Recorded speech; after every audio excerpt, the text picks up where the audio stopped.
My disappointment is immeasurable, and my day is ruined.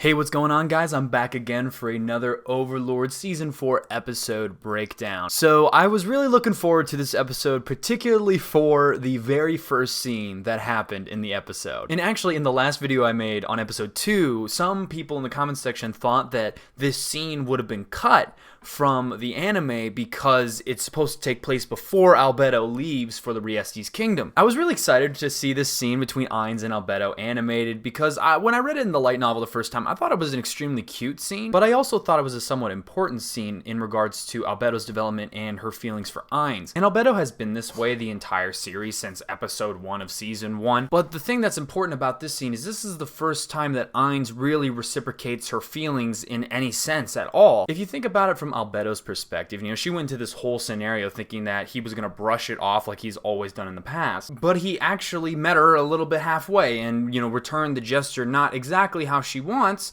but somewhat. However, I also see it as a little bit tragic from Albedo's perspective because, it kind of shows how one-sided the romance is, being that, the actions he took were more of a parental kind of love rather than a romantic type of love. And so while Albedo's happy that she's getting at least some affection from him, it's not the type of affection that she wants per se. Also, I brought this up in my episode 1 review as well, but did you notice in this scene, she also refers to Ainz as Momonga again? So that's once again showing you that she views Ainz's true name as Momonga. That is kind of her pent-up aggression about Ainz Ulgon, the guild, showing itself again. That scene was pretty faithful to the light novel. I just wanted to talk about it because I was really looking forward to seeing it. So this episode was extremely heavy on the politics of the New World and how the politics of the New World have shifted since the emergence of the Sorcerer Kingdom. And we see this going on within two of the major countries of the New World, the Slain Theocracy and the Baharuth Empire. So starting off that meeting between the Cardinals and the Slain Theocracy. So one of the major changes that happened in the anime is that in the light novel,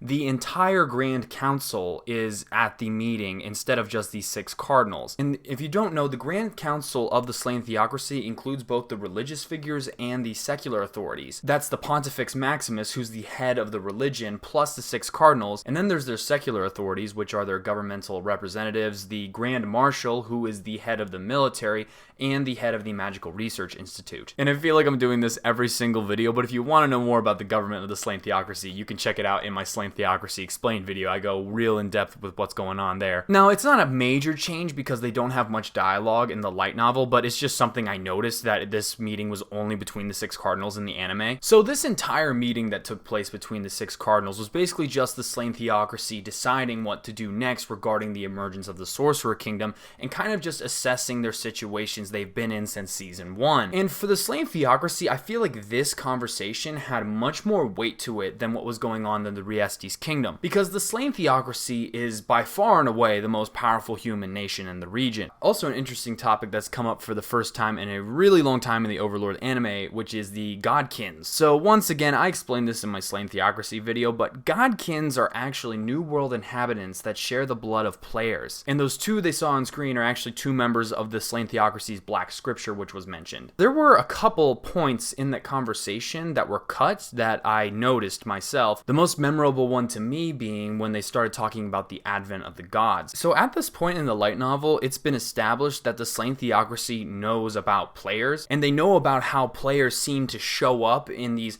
100 to 200 year intervals. They're aware of that. But in the light novel, what was a really interesting point is that someone brought up that Ainz could be Surshana reincarnated. And if you guys don't know who Surshana is one of the 6 great gods, one of the founders of the Slain Theocracy. The 6 great gods were the first recorded group of players in the New World, and the 6 great gods are the centers of the religion of the Slain Theocracy. And then in the light novel, they discuss how that's impossible for Ainz to be Surshana because Surshana was killed by the 8 Greed Kings, which is another group of players that came way after the 6 great gods. Another point that was skipped over is their hesitation to do anything regarding the Sorcerer Kingdom and why that is. And a point that was shown in the light novel is because the Slain Theocracy is currently at war with the Elf country, and they don't want to open up a war on 2 fronts with either the Sorcerer Kingdom or the Arglan Council State, and that's why they refuse to take over the kingdom, because they don't want to be bordered to the Arglan Council State, which is a demi-human country. And a point that was brought up in the anime that I feel like I should elaborate on is when they said that Windstrider stole the crown. Windstrider is Clementine from season Season 1. She was actually a member of the Black Scripture, and she betrayed the slain theocracy by stealing one of the crowns of wisdom. They also talk about the possibility of using Downfall of Castle and Country on Ainz. So there are a few big points in that conversation that were missed. The main ones, I think, being talking about their status and their war with the elves, as well as their reluctance to conquer the Riestes kingdom themselves, because then they would be bordering the Arglan Council State, and they're wary of Platinum Dragonlord, who's the leader of the Arglan Council State. So then we move on to the situation with Jerkneve, and he's not doing so hot, as you can probably tell. You know, they show him he's losing his hair, and he's just freaking out. This guy is not in a happy place right now. And they also show that there's been some turmoil within the Empire because of his actions. So the actual figure, I believe, in the light novel was that 6% of the knights in the Empire have resigned, and that's actually causing a huge problem, because unlike Riestes, who conscripts their soldiers, the Baharuth Empire has professional knights, professional soldiers. Training and equipping these guys to become professional soldiers is not something that happens overnight, and Jerkneve doesn't have the money to train more people, so the military is effectively just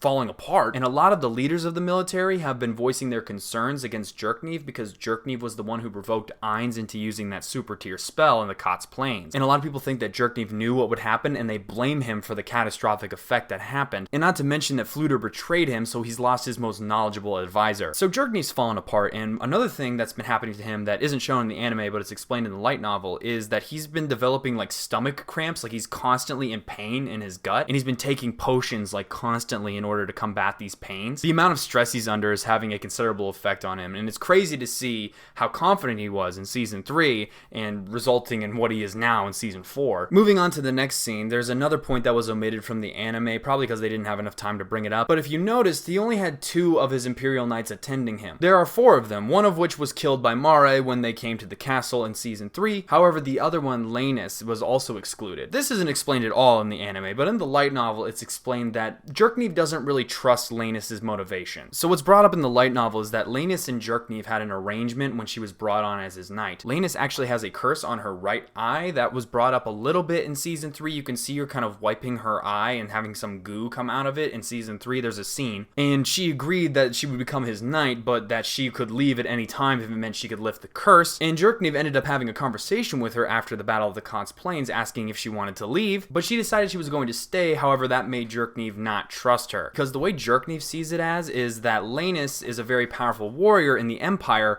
but not in the Sorcerer Kingdom. He has all the Death Knights and Soul Eaters. He doesn't need a human warrior like Lanus. So the only thing that Lanus could offer of value to the Sorcerer Kingdom is intel on the Empire, and that's what Jerkneve thinks Lanus is doing by hanging around, trying to gather intel to eventually betray the Empire for the Sorcerer Kingdom. We then go on to meet Silver Canary, as they're called in the light novel, or Silver Threadbird as well. There are 2 points in the light novel I thought were really interesting that were omitted from the anime during this conversation. One of which is the monk healer who had the staff. I believe his name is Unke. I can't really remember for sure. I believe it's Unke. But something that's brought up in the light novel is that he is actually a Buddhist. And this is where we learn that in the southern part of the Baharuth Empire, Buddhism actually exists, like within the New World. And that's why he looks like a monk and is dressed that way. It's not a super important point, but I just thought that was really interesting and, you know, adds a little more world building. The other point is that Jerkneve asks the leader about Demiurge's ability to control people through their voice since he's a bard. He's asking if he's ever encountered like a frog person that has been able to control people with their voices, because Demiurge was in his imp form when Jerkneve visited the tomb, so that's what he thinks he looks like. Neither of these points are extremely important, I just thought they were neat. So then we have that scene between Jerkneve and the slain theocracy, and actually one thing that I think wasn't elaborated on or explained in the anime is what they actually gave Jerkneve on those papers. What's explained in the light novel is that was actually like a questionnaire, and it had like all these questions to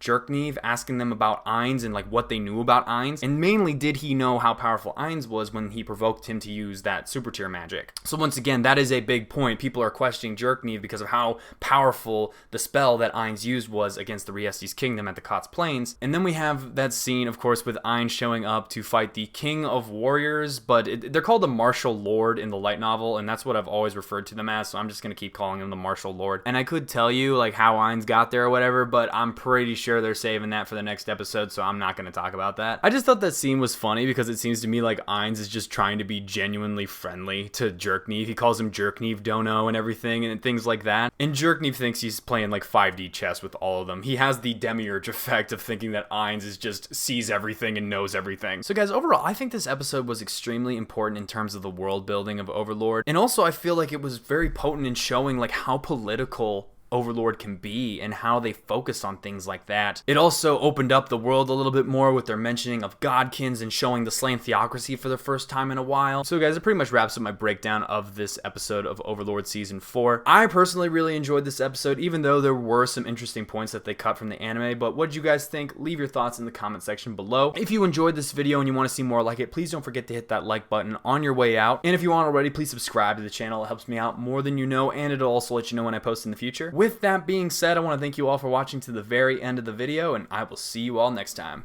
Bye!